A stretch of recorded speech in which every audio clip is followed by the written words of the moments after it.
हे दोस्तों, कैसे हो आप सब लोग। उम्मीद करता हूँ आप सब बहुत बढ़िया होगे और मैं बता दूं मैं भी बहुत अच्छा हूँ। मेरा नाम है सी आशीष अग्रवाल और आज की इस वीडियो में हम फाइल करना सीखेंगे GSTR1। GSTR1 फाइल करने के लिए आपको सबसे पहले गूगल पे जाके gst.gov.in टाइप करना है और यहाँ पे लॉगिन पे क्लिक करना है।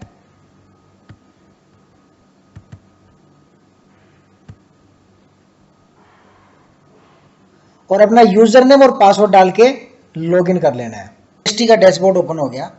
अब इसके बाद हमें रिटर्न फाइल करने के लिए रिटर्न डैशबोर्ड के अंदर जाना है।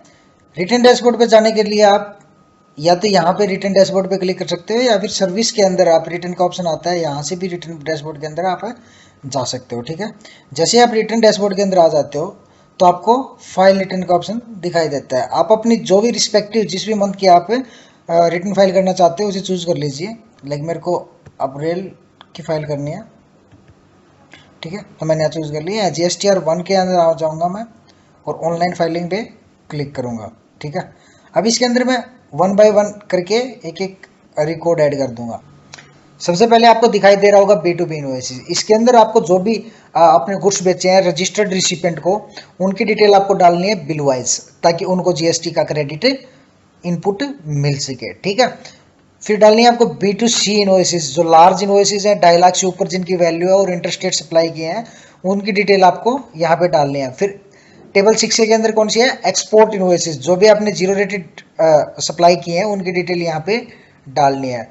फिर B2C इनवॉइसेस, B2C इनवॉइसेस में क्या है, आपको कंबाइंड करके जो भी बाकी के B2C इनवॉइसेस बचती हैं वो यहाँ पे डालनी है। ठीक है, स्टेट वाइज आपको कंबाइन करना है और उसके बाद आपको नील रेटेड जो भी आपने सप्लाई किए हैं वो टेबल 8 के अंदर जाती हैं। टेबल 9 के अंदर क्या है, डेबिट और क्रेडिट नोट की डिटेल जाती है। ठीक है, और टैक्स लायबिलिटी जो भी टेबल 11 के अंदर जाती है, जो भी आपने टैक्स लायबिलिटी एडवांस आपने रिसीव किया है, एडवांस के ऊपर आपकी टैक्स लायबिलिटी बनती है तो वो यहाँ पे जाएगी। और 11B1 के अंदर क्या है, adjustment of advances. Adjustment of advances means जो पहले जिनकी टैक्स लायबिलिटी एडवांसेस की जा चुकी है, टैक्स आपने पे कर दिया है लेकिन उसकी इनवॉइसेस अब आपने इश्यू किए हैं तो उसकी डिटेल यहाँ पे चली जाएगी, वो पीछे वाला अब सेट ऑफ हो जाएगा। ठीक है, फिर यहाँ पे एसेशन वाइज समरी बतानी है। आपने जो भी गुड्स ऊपर बेचे हैं, जितनी भी इनवॉइस बनाई है वो यहाँ पे उनकी समरी देनी है एसेशन वाइज। ठीक है, एसेशन कोड के अकॉर्डिंग। टेबल 13 के अंदर आपने जितनी भी इनवॉइसेस इश्यू किए हैं उनकी डिटेल जाएगी। ठीक है, लाइक मैं आपको ओपन करके दिखा देता हूं B2B की इनवॉइसेस। ठीक है, यहां पे आपको रिसिपेंट का रजिस्टर नंबर डालना है। ये रिसिपेंट का नाम इसने ऑटोमेटिकली उठा लिया। अब इसको ऐड टू मास्टर, अगर आपकी फ्रीक्वेंट ट्रांजैक्शन है इसके साथ तो आप इसको ऐड कर सकते हो। ठीक है, फिर आपको यहाँ पे इनवॉइस नंबर डालना है, इनवॉइस डेट डालनी है।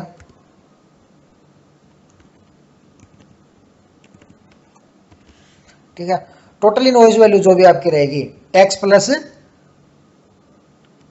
Taxable value. ठीक है, लाइक मेरी 118 है। अब मेरे को स्टेट वगैरह यहाँ पे कुछ चूज नहीं करना है, ये ऑटोमेटिकली जीएसटी नंबर से पिक कर लेगा। ठीक है, अब आपको यहाँ पे टैक्सेबल वैल्यू डालनी है। लाइक मेरी टैक्सेबल वैल्यू 100 थी तो इसने ऑटोमेटिकली टैक्स रेट के अकॉर्डिंग टैक्स उठा लिया। ठीक है, अब आपको इसे सेव कर देना है और इसकी डिटेल ऐड हो गई। ठीक है, रिक्वेस्ट एक्सेप्टेड सक्सेसफुली। अब आपको B2C अगर कोई आपकी इनवॉइस है तो उसकी डिटेल आपको डालनी है।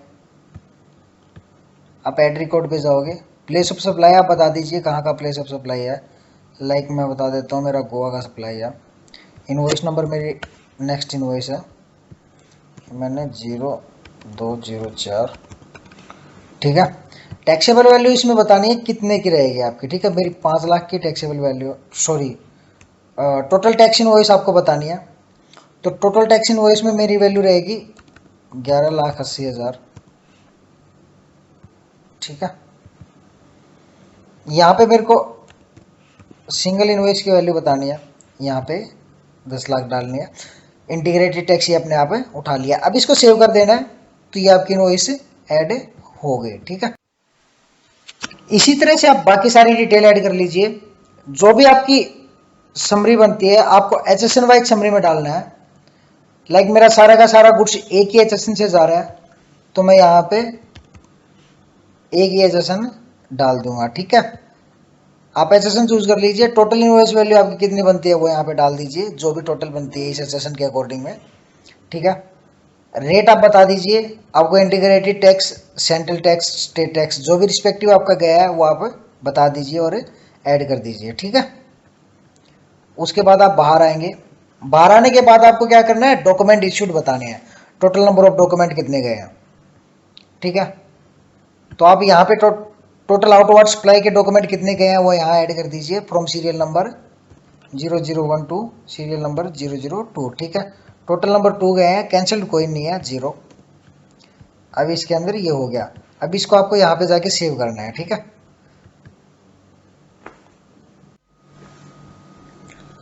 इसी तरह आप बता दीजिए जो भी रिस्पेक्टिव आपके इनवॉइसेस है, लाइक डेबिट नोट कितने हैं, क्रेडिट नोट कितने हैं, रिसिप्ट वाउचर कितने हैं, पेमेंट वाउचर कितने हैं, जो भी डिटेल है आपकी आप बता दीजिए और सेव कर लीजिएगा। उसके बाद आपको वापसी बाहर आना है। बाहर आके आपको सारे काम जैसे ही हो जाते हैं, सारी टेबल फिल हो जाते हैं, आपको जीएसटी जनरेट जीएसटीआर 1 समरी पे क्लिक करना है और जीएसटीआर 1 समरी जनरेट कर लेनी है। जैसे ही जीएसटीआर 1 की समरी जनरेट हो जाती है उसके बाद करना है आपको इसके सबमिट करना है। यहाँ पे आपको मैसेज दिखाई देगा, आपको प्रोसीड कर देना है। ठीक है, ये सबमिट हो जाती है। उसके बाद एक बार आप रिफ्रेश कर लीजिए, यहाँ फाइल रिटर्न का ऑप्शन आ गया है। अब आपको क्या करना है, फाइल रिटर्न पे जाना है। फाइल रिटर्न पर जाने के बाद यहाँ पे आपको टिक करना है रिटर्न के अंदर। ठीक है, अब आपको किसके थ्रू क्या कहते हैं रिटर्न फाइल करनी है, डीएससी विद डीएससी करनी है, विद ईवीसी करनी है, वो आप चेंज कर लीजिए। मेरे को यहाँ पे फाइल विद ईवीसी करनी है तो मैं फाइल विद ईवीसी करता हूँ। ओटीपी आपके रजिस्टर्ड मोबाइल नंबर पर चला गया। अब आपको यहाँ पे ओटीपी डालना है और अपनी रिटर्न फाइल कर देनी है। जैसे ही आप ओटीपी यहाँ पे डाल लेते हो आपको वेरीफाई पे क्लिक करना है और आपको मैसेज दिखाई देगा कि रिटर्न सक्सेसफुली फाइल्ड और आपका एक्नॉलेजमेंट रेफरेंस नंबर जनरेट हो जाएगा फॉर फ्यूचर रेफरेंस। ठीक है, तो ये हो गई आपकी सारी की सारी रिटर्न फाइल। तो आज के लिए इतना ही। Thank you for watching my video. जल्द मिलते हैं एक नई वीडियो में एक नई प्रॉब्लम का सॉल्यूशन लेके। Have a nice day.